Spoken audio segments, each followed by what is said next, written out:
Halo, selamat datang di kelas online. Hari ini, di video ini, kita akan belajar tema 2, subtema 3 di pembelajaran 1 dengan pelajaran Bahasa Indonesia, IPA, dan IPS. Kita mulai dari Bahasa Indonesia. Kata baku dan adik Simba. Kita sudah belajar adik Simba ya. Sekarang kita akan belajar tentang kata baku, yang juga nanti akan dikombinasikan dengan adik Simba. Apa sih itu kata baku? Kata baku adalah kata yang sesuai dengan pedoman atau kaidah bahasa yang sudah ditentukan. Di Indonesia, kata baku umumnya sering digunakan untuk kalimat yang resmi, baik itu dalam suatu tulisan maupun dalam sebuah pengungkapan kata-kata. Untuk mempelajari kata baku, kita bisa belajar dari EYD atau ejaan yang disempurnakan. Atau sekarang juga ada EB ya, ejaan bahasa Indonesia. Juga ada yang namanya buku kata baku dan tidak baku. Kita bisa belajar di sana, atau anak-anak juga bisa melihat di internet kata-kata yang baku digunakan di Indonesia. Di sini ada beberapa daftar jenis-jenis kata baku dan tidak baku yang sering kita dijumpai dalam kehidupan kita sehari-hari. Kata yang kita anggap benar ternyata tidak baku dalam bahasa Indonesia. Nah, contohnya kata yang tidak baku itu adalah abjad. Ada beberapa orang yang menuliskan abjad dengan huruf T di belakangnya. Nah, ternyata itu tidak baku. Ternyata kata yang baku adalah di belakangnya menggunakan huruf D ya. Abjad, kata bakunya abjad. Kemudian apotik. Kata bakunya sebenarnya adalah apotek. Ya, ditulisnya pakai I dan I, bukan I ya. Kemudian bis, yang benar adalah bus. Ya. Kemudian cabe, yang benar adalah cabai. Cuman, kata yang benar adalah cuma. Dekoratif, yang betul adalah dekoratif. Ekstra, yang betul adalah ekstra ya, menggunakan K. Kemudian kata formil, yang benar formal. Kata gizi harusnya menggunakan huruf Z, gizi. Gubuk, bukan pakai G tapi pakai K. Hakikat, tulisannya yang betul adalah hakikat. Izin tidak menggunakan J tapi menggunakan Z, izin yang betul. Jadwal tidak tidak menggunakan U tapi W, jadwal ya. Zaman tidak ditulis menggunakan J tapi Z, yaitu zaman ya. Lobong itu kata yang salah, tidak menggunakan O tapi lubang. Nampak, yang betul lah tampak. Objek tidak menggunakan Y, yang benar menggunakan J, objek. Nah, itu adalah beberapa kata-kata tidak baku dan kata baku. Masih banyak lagi ada, anak-anak bisa lihat di internet atau membeli bukunya. Oke? Ayo mencoba. Nah, kita akan mencari adik Simba plus digabungkan dengan menggunakan kalimat efektif dan kata baku dalam penulisannya. Pertama kita telah dulu, kita baca dulu teks yang ada di sini. Judul teksnya BM Diah dan naskah asli proklamasi. Teks proklamasi awalnya ditulis tangan oleh Soekarno. Oke. Ini adalah teksnya, ini yang asli ya, ditulis oleh presiden pertama kita, Ir Soekarno ya. Ini tulisan tangan, bahkan ada yang dicoret juga. Karena salah harus dibenarkan ya, ditulis di bawahnya. Kemudian naskah itu diketik oleh Sayuti Melik. Ini adalah naskah yang sudah diketik. Naskah yang tadi ditulis tangan tuh kemudian diketik oleh Sayuti Melik agar terlihat lebih rapi ya. Teks asli tersebut kemudian dibuang ke tong sampah. Nah, teks yang asli dibuang ke tong sampah ya. Nah, salah seorang pemuda yang ikut hadir pada saat persiapan proklamasi kemerdekaan adalah B.M. Dyah. Ia mengambil naskah asli dari tong sampah dan disimpannya. Ia menilai bahwa teks tersebut memiliki sejarah yang tinggi. Ini adalah foto dari B.M. Dyah ya. Naskah asli yang disimpan B.M. Dyah selama 46 tahun 19 hari kemudian dikembalikan kepada bangsa Indonesia. Dia membawa naskah asli proklamasi kemerdekaan RI pada Selasa pagi 19 Mei 1992 pukul 10.30 dan menyerahkannya melalui Presiden Soeharto. Naskah itu kemudian disimpan oleh Arsip Nasional atas anjuran Soeharto. Keputusan B.M. Dyah untuk menyimpan naskah asli sangat tepat. Seluruh bangsa Indonesia sampai sekarang dapat menikmati naskah asli proklamasi dan belajar banyak dari kejadian saat itu. Ya, berterima kasih untuk B.M. Dyah. Inisiatifnya sangat baik sekali sehingga kita yang saat ini bisa melihat tulisan asli pertama kali teks proklamasi. Oke, dari teks yang kita baca tadi ada beberapa kata-kata ya. Sebenarnya sudah ditulis dengan kata-kata yang baku. Cuman di sini kita akan cari mungkin ada beberapa kata yang bisa menjadi tidak baku di masyarakat di sehari-hari ya. Yang pertama ada tulisan teks.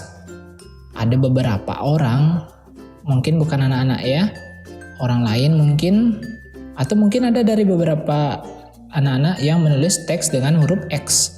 Itu salah. Yang benar teks ya yang ditulis di sini.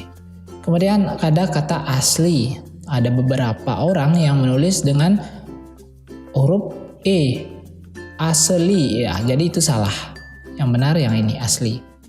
Kemudian tong, ada juga yang menulis kata dengan tung. Nah, itu tidak benar. Yang benar ya tong ya. Selasa. Ya, ini sering sekali terjadi ya. Ada banyak anak-anak yang menulis diisi huruf H. Nah, itu salah. Yang benar Selasa. Arsip. Yang betul ini ya pakai P. Ini yang salah. Arsip. Ya, ini yang salah ya. Nah, itu beberapa kata yang ada di sini. Jadi semuanya sudah ditulis dengan baku. Ya. Kemudian kita lanjut mencari jawaban dari kata tanya adik Simba. Ya, ini Bapak yakin anak-anak sudah bisa menurut dari video-video yang lalu yang sudah anak tonton. Di sana sudah ada banyak sekali latihannya. Jadi kali ini cobalah sendiri ya, kalian pause video ini, bisa coba sendiri mencari jawaban dari kata tanya. Kalian buat peta pikiran, gunakan kalimat efektif dan kata baku dalam penulisannya. Oke. Nah, jika sudah, kita akan lanjut. Kita lanjut ke pelajaran IPA. Di sini kita akan mempelajari tentang manfaat hewan dan tumbuhan terkait habitatnya. Hewan dan tumbuhan sangat berguna bagi kehidupan manusia. Contohnya, tumbuhan berguna untuk membersihkan udara. Tumbuhan dapat mengubah karbon dioksida menjadi oksigen. Dalam proses apa namanya? Iya, fotosintesis ya. Sehingga kita dapat menghirup udara yang segar. Coba anak-anak ke tempat yang lebih banyak tumbuhannya. Pasti udara di sana lebih sejuk. Nah, itulah manfaat dari tumbuhan. Oke. Nah, di sini ada beberapa contoh manfaat dari tumbuhan beluntas. Beluntas adalah tumbuhan semak. Tumbuhan ini bercabang banyak, berusuk halus, dan berbulu banyak. Beluntas dapat tumbuh di daerah kering, tanah keras, dan berbatu. Tingginya bisa mencapai 3 meter. Dengan habitat dan ciri fisiknya tersebut, beluntas banyak dimanfaatkan sebagai tanaman pagar. Banyak rumah-rumah menggunakan beluntas sebagai pagar hidup. Nah, dulu banyak dari masyarakat kita ini menggunakan tanaman beluntas untuk dijadikan pagar. Nah, sekarang sudah jarang. Mungkin anak-anak pernah melihat, tapi sekarang itu jarang digunakan. Lebih banyak kita menggunakan yang namanya tembok batako. Ya, jadi itu manfaat beluntas tuh. Nah, seperti ini gambarnya. Ya, dijadikan pagar hidup. Bagus ya? Oke, kita lanjut. Tadi tumbuhan, sekarang satu contoh hewan ya. Keong sawah atau tutut hidup di perairan dangkal yang berdasar lumpur. Keong sawah banyak hidup di sawah, rawa-rawa, pinggir danau, dan pinggir sungai kecil. Keong sawah berguna untuk membersihkan lumut di kolam ikan. Keong sawah ini membersihkan lumut atau rumput yang biasanya tumbuh mengambang di atas air. Nah, itu dijadikan sebagai makanannya dia ya. Jadi kita yang diunungkan. Itu dia. Daerah sini kita bisa lihat tidak ada lumutnya ya, mungkin sudah dibersihkan oleh dia, dimakan. Oke. Nah, tadi itu 2 contoh. Kita lebih mendalam sekarang. Kita cari dulu manfaat dari hewan. Nanti baru kita cari manfaat dari tumbuhan. Oke, manfaat hewan. Yang pertama, penghasil bahan pangan. Pangan tahu enggak? Ya, makanan ya. Manusia memanfaatkan hewan untuk bahan makanan seperti daging, telur, dan susu. Daging bisa kita dapat dari ayam, sapi contohnya, ikan, terus kambing. Telur bisa kita dapat dari ayam, bebek, atau burung puyuh. Sedangkan susu bisa kita dapat dari sapi, kambing, dan kuda. Nah, yang paling umum adalah susu sapi. Ya. Nah, jadi itu penghasil bahan pangan. Kemudian hewan penghasil bahan sandang. Sandang itu merupakan pakaian yang diperlukan oleh kita. Hewan memiliki manfaat terkait kebutuhan sandang seperti kain sutra yang berasal dari serat kepompong atau ulat sutra. Kemudian ada domba, dapat menghasilkan wol, bulunya dicukur. Ini bulunya dicukur. Kemudian dipintal menjadi wol. Kemudian kulit hewan seperti sapi atau kerbau dimanfaatkan dalam pembuatan jaket. Ini contohnya. Oke. Itu manfaat hewan sebagai bahan sandang. Manfaat hewan penghasil bahan kerajinan. Nah, di sini kulit sapi atau kerbau dimanfaatkan sebagai bahan pembuatan wayang kulit. Pernah lihat wayang? Nah, wayang itu kan tidak rusak-rusak ya. Biarpun dia dihantam-hantamkan saat pementasan, ternyata itu dibuat dengan bahan kulit. Kalau bahan kertas mungkin sudah rusak. Ini lebih tahan lama. Selain itu, bulu angsa juga dimanfaatkan untuk membuat kok, yaitu bola bulu tangkis, itu namanya kok ya. Jadi bulunya itu digunakan sebagai bahan pembuatan bola. Kemudian ada pun kerang laut yang cangkangnya digunakan sebagai hiasan. Ini ya, hiasan lucu. Jadi ada cangkang dari kerang laut yang sudah ditinggalkan oleh kerangnya, itu bisa dimanfaatkan sebagai hiasan. Kita lanjut, manfaat hewan penghasil pupuk organik. Jadi kotoran hewan ini seperti sapi, kambing, itu dapat digunakan sebagai bahan pembuatan pupuk organik yang baik dan tidak membahayakan bagi lingkungan. Itu ya. Jadi kotoran hewan itu bisa disimpan, ditunggu sampai kering, kemudian dicampurkan dengan beberapa bahan, kemudian jadilah pupuk kandang. Nama pupuk dari hewan itu namanya pupuk kandang. Kalau dari tumbuhan itu namanya pupuk kompos. Kemudian sebagai penghasil tenaga. Jadi hewan dimanfaatkan tenaganya untuk meringankan pekerjaan manusia. Tenaga gajah dimanfaatkan untuk mengangkut kayu. Tenaga kuda dimanfaatkan untuk menarik delman. Tenaga kerbau dimanfaatkan untuk membajak sawah. Nah, zaman sekarang kita sudah tidak menggunakan tenaga hewan ya karena kasihan hewannya. Selain itu kita juga sudah menemukan teknologi yang namanya teknologi mesin. Jadi untuk mengangkut kayu, menarik kendaraan, kemudian membajak sawah, kita sudah menggunakan mesin ya agar kita tidak lagi menggunakan hewan. Kemudian sebagai penghasil obat-obatan.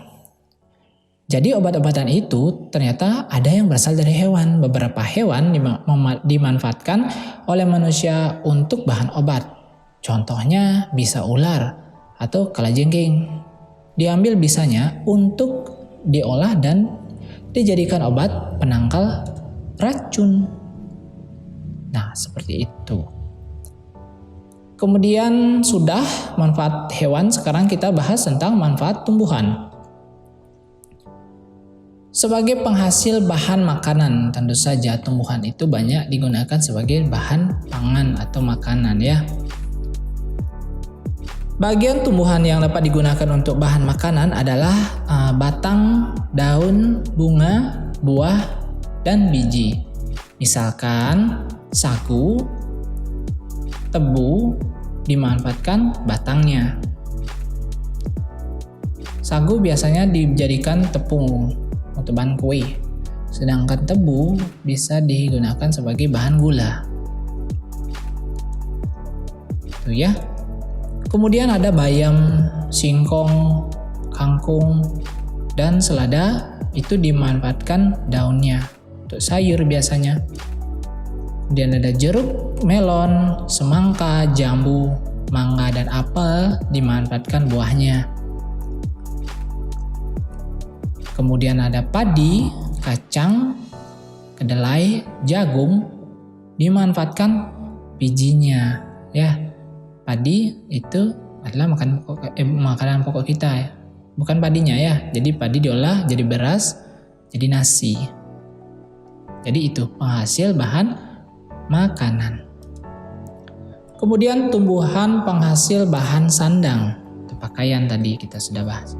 Nah, ini berasal dari tumbuhan. Jadi serat kapas dapat dimanfaatkan untuk membuat kain katun. Jadi tanaman kapasnya itu sendiri dipintal bisa menjadi kain katun ya. Selain itu juga ada rami, sisal, kenaf, dan jute dimanfaatkan seratnya untuk dipintal menjadi kain atau bahan pakaian ya. Jadi ini mungkin jarang kalian lihat tumbuh-tumbuhan ini. Ya ada rami, ada sisal, ada kenaf, ada jute ya. Jadi bisa dimanfaatkan sebagai bahan pembuat kain pakaian. Kemudian sebagai penghasil bahan bangunan ya, tumbuhan sebagai penghasil bahan bangunan. Ini bahan bangunan untuk membuat rumah biasanya ya, berasal dari kayu, terutama dalam bagian atap, jendela, pintu, itu bahannya kayu semua. Kayu dari pohon jati, pohon kelapa, dan pohon meranti dimanfaatkan untuk bahan bangunan rumah itu biasanya. Karena struktur kayunya itu kuat. Kemudian penghasil obat, bahan obat ya, banyak sekali ini tanaman dimanfaatkan untuk obat. Contohnya jahe untuk mengobati batuk. Kemudian ada daun kumis kucing untuk mengobati ginjal. daun jambu biji untuk mengobati diare. Itu manfaatnya. Kemudian sebagai penghasil bahan industri. Nah, industri banyak sekali memanfaatkan tanaman untuk kebutuhan manusia. Contohnya, getah karet digunakan dalam pembuatan ban ya. Karet itu kan lentur ya, bisa digunakan sebagai salah satu bahan untuk membuat ban. Jadi ban itu sebenarnya bukan getah karet aja, jadi banyak sekali bahan-bahannya. Nah, salah satunya itu menggunakan getah karet. Getah pinus dimanfaatkan sebagai industri cat. Juga kayu pinus ini digunakan dalam industri kertas. Jadi kertas yang kalian pakai itu bahannya dari kayu. Oke. Kemudian buah kelapa sawit dimanfaatkan sebagai bahan dalam industri minyak goreng. Di minyak goreng itu ada yang dari kelapa biasa, ada yang dari kelapa sawit. Oke. Kemudian tumbuhan penghasil bahan pewarna alami. Nah, manfaat ini bisa kita rasakan, ini sangat bagus ya, terutama untuk anak-anak. Jika mau makanan yang bentuk dan warnanya bagus, itu sebaiknya menggunakan bahan-bahan pewarna yang alami, karena bahan pewarna yang tidak alami itu bahaya untuk anak-anak. Jadi pilihlah bahan pewarna yang alami dari Dari pandan untuk warna hijau, kemudian wortel untuk jingga, kunyit untuk kuning, ada lagi berry, blackberry ya. Kemudian ada buah naga juga ada ya, dan lain-lainnya. Kemudian manfaat tumbuhan untuk menjaga kualitas air. Menjaga kualitas air, ini tanaman bakau menjadi penyaring alami dari air laut menjadi air tawar. Kemudian manfaatnya sebagai bahan penyedap makanan. Nah, ini paling kita suka ya, kita suka makanan yang enak ya. Jadi tumbuhan ini digunakan untuk penyedap makanan. Contohnya saja itu lada ya. Ada pala, ada cengkeh, ada cabai, ada serai, ada jahe. Ini banyak sekali contoh-contoh yang lain ya. Ini yang membuat makanan yang kita makan ini menjadi rasanya enak ya. Oke, itu tadi pelajaran IPA. Kita akan lanjut ke pelajaran IPS. Yang kita bahas adalah manfaat proklamasi kemerdekaan terkait kesejahteraan rakyat. Nah, setelah proklamasi kemerdekaan yang kita bahas kemarin di video yang lalu, bangsa Indonesia menjadi bangsa yang merdeka. Merdeka dari segala bentuk penjajahan. Jadi kita sudah tidak dijajah lagi. Setiap warga berhak untuk menikmati kemerdekaan tersebut, namun juga berkewajiban untuk menjaga kemerdekaan itu. Kemerdekaan yang telah diraih dapat mewujudkan rakyat yang makmur dan sejahtera karena mereka bebas berkarya dan menambah wawasannya. Contohnya saja seorang petani. Kalau dulu saat negara ini masih dijajah, petani itu hasil taninya itu untuk si penjajah. Jadi untuknya sendiri itu sangat-sangat sedikit sekali, bahkan dia dijadikan pekerja oleh penjajah tanpa bayaran, tanpa gaji. Kalau sekarang tuh gaji namanya. Sekarang saat kita sudah merdeka, petani pun merdeka. Para petani memperoleh kebebasan dalam melakukan pekerjaannya. Hasil yang didapatkan sepenuhnya menjadi milik petani untuk kesejahteraan hidupnya.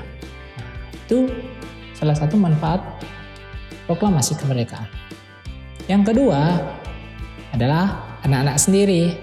Kalau dulu saat penjajahan, tidak semua dari anak-anak bangsa mendapatkan pendidikan. Hanya yang mampu dan para bangsawan itu memperoleh pendidikan. Setelah kemerdekaan, ini para siswa atau pelajar memiliki hak yang sama untuk mendapatkan pendidikan. Jadi seluruh rakyat, tak peduli cowok, cewek, Kalau anak-anak tahu dulu itu yang sekolah hanya laki-laki. Nah, sekarang semua harus sekolah, wajib sekolah dan berhak sekolah, mendapatkan pendidikan. Kemudian kita juga punya yang namanya program sekolah wajib. Ya, jadi anak-anak 9 tahun ya, SD, SMP, SMA itu wajib ya.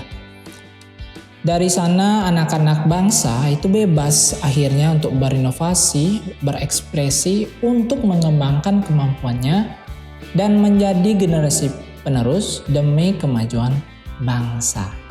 Jadi itu 2 contoh, masih banyak lagi contoh manfaat proklamasi ya. Anak-anak bisa pelajari di buku tema 2. Terima kasih sudah menonton video ini. Jika bermanfaat boleh dibagikan atau di-share ke teman-teman kalian, di-like atau di-subscribe. Terima kasih.